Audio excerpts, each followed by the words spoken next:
J'aimerais les repousser Le dans notre repousser. sens. Repousser, autant que possible. Bon, on va voir si notre robot est influençable. Mentalement. Oui, hop, hop. L'esprit peut-il influencer la matière?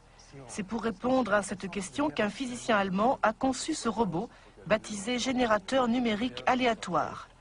Le docteur René Péoc connaît bien l'engin. C'est grâce à lui qu'il a obtenu sa thèse de médecine en 1986.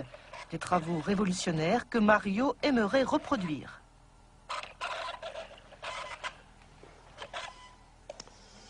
Alors voilà, donc ce robot se déplace en permanence de façon aléatoire, c'est-à-dire au hasard, parce qu'à l'intérieur, il y a donc une source électronique, hein, un bruit blanc électronique, enfin pour les experts, et qui à tout moment sort des chiffres au hasard, hein, en fonction de l'agitation donc, des électrons. Et ces chiffres sont traduits en mouvement de rotation, en angle de rotation, en distance de déplacement. Hein, et normalement, donc, lorsque le robot est tout seul, il va se déplacer véritablement au hasard.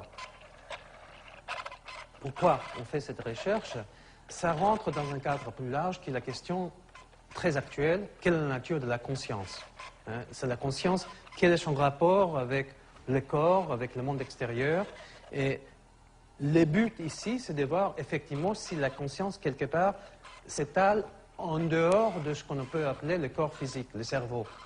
Donc ça, c'est un premier système, une première approche pour voir si effectivement l'esprit, d'une manière ou d'une autre, soit consciemment ou soit inconsciemment, a une petite influence sur la matière.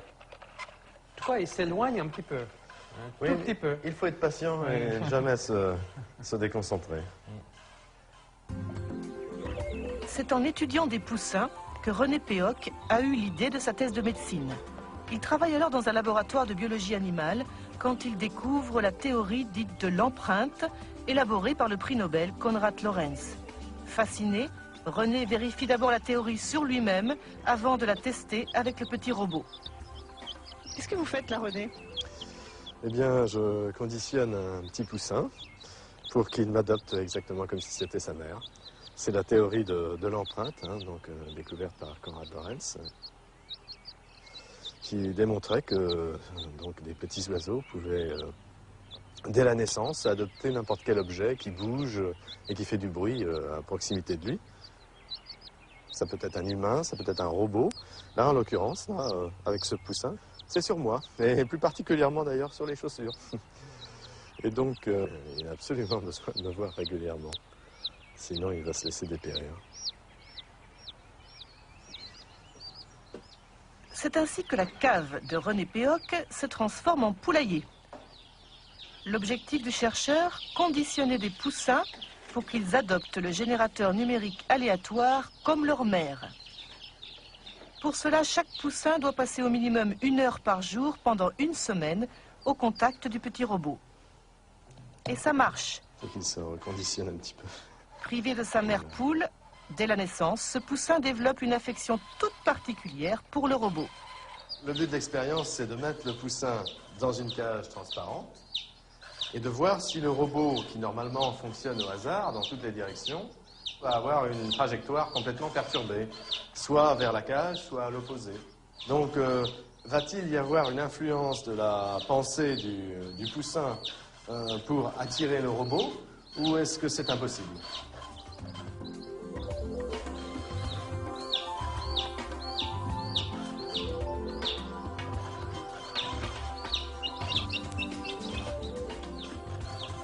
Pour chaque expérience, la trajectoire du robot s'inscrit sur une feuille témoin. Normalement, les tracés sont totalement anarchiques, comme le veut le hasard. Mais là, on dirait que le robot sait où il va. Pendant 20 minutes, il s'approche doucement mais sûrement de la cage, comme s'il répondait aux appels désespérés du poussin. Apparemment, la volonté du petit oiseau a brisé la loi du hasard.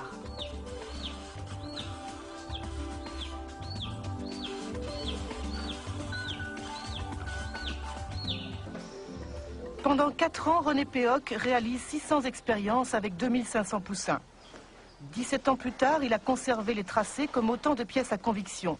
Pour lui, ils sont la preuve que l'esprit a une influence sur la matière, même si actuellement aucune loi physique ne permet de l'expliquer. On a obtenu de très très nombreux tracés, dont certains tout à fait impressionnants, comme celui-ci, vous voyez, où le robot est parti du centre et allé directement dans le coin où se trouvait la cage du poussin. Donc des tracés de ce genre, on en a en pagaille. On a fait la moyenne statistique de tous ces tracés. Bon, certains peuvent donner de mauvais résultats, hein, et aller dans la direction opposée, mais en moyenne, on a obtenu un robot qui s'est déplacé 2,5 fois plus souvent vers la cage que dans la zone opposée. On a fait autant d'expériences avec des poussins qui avaient déjà leur propre mère poule qu'avec des poussins qui ont été conditionnés avec le robot. Dans ces cas-là, lorsque le poussin a sa propre mère poule naturelle, il n'est pas intéressé par le robot, et le robot se déplace conformément au hasard dans toutes les directions. Donc c'est bien le conditionnement opéré sur le poussin qui est responsable de la différence de trajectoire du robot. Alors en fait, pour l'instant, on ne sait pas expliquer le phénomène. Non, c'est difficile de donner l'explication exacte. Bon, on peut émettre des hypothèses, mais à l'heure actuelle, il faut surtout déjà constater que le phénomène existe bien. Bon, parce qu'il y a des physiciens qui, quelquefois, s'amusent à critiquer, mais en fait, il y a aussi dans la physique fondamentale des phénomènes invisibles, immatériels, comme les lois physiques, les forces, l'énergie, le temps, les dimensions de l'espace. Tout ça, c'est de l'invisible, de l'immatériel, et on ne sait pas ce que c'est à la base. Hein.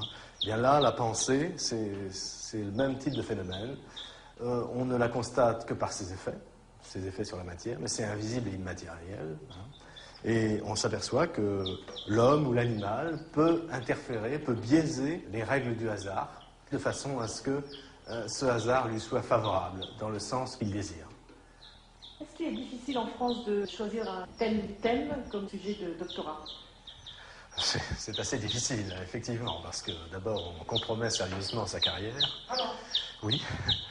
Et il faut dire qu'après, il vaut mieux pas envisager une carrière universitaire, parce que c'est un peu l'obscurantisme en France. Nous sommes un des seuls pays fortement industrialisés où il n'y a aucun laboratoire de psychophysique. Moi, j'appelle ça de la psychophysique, les autres parlent de parapsychologie. Mais bien que ces phénomènes soient indiscutables, c'est encore un sujet tabou.